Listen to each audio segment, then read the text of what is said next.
আসসালামু আলাইকুম। আমার মোটরের ওখানে তারটা পুড়ে গেছে, তো চিন্তা করতেছি নিজের কাম নিজেই করি। কেলে কতক্ষণ পরে দেখবো লোক নাই, এই একটা লোক আনলে আবার সিরিয়াল লাগবো, বিচারণ লাগবো। তো এটা মেন সুইচ, তো মেন সুইচের উপরে তারটা গেছে, এটা একটু টেনশন কম আছে, রিস্ক কম। কি মেন সুইচে তো এটার লাইন থাকে, তো এটার নিচে কোনো লাইন নেই। আমি তারপর একটু টেস্ট করি, তারপর তা কারেন্ট বিষয়টা মনে হইলে কেমন জানি জ্বরাই না যায়। সেদিনকে মাত্র একটা মরছে আমগণ। এই সুইচটা দিছি পরে এখন আগুন ধরে গেছে।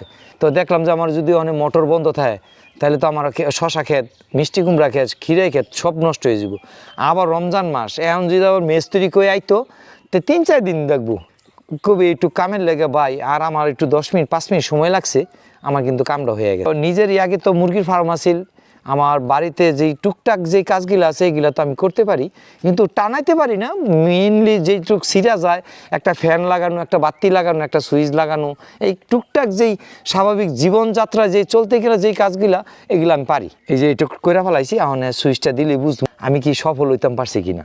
অপারেশনটা এই যে এই তারটা পুড়ে গেছিল, আমি লাগাইছি, এখন আমি সুইচে টিপ দেবো। আল্লাহ বাকিটুকু আল্লাহ জানে। বিসমিল্লাহ।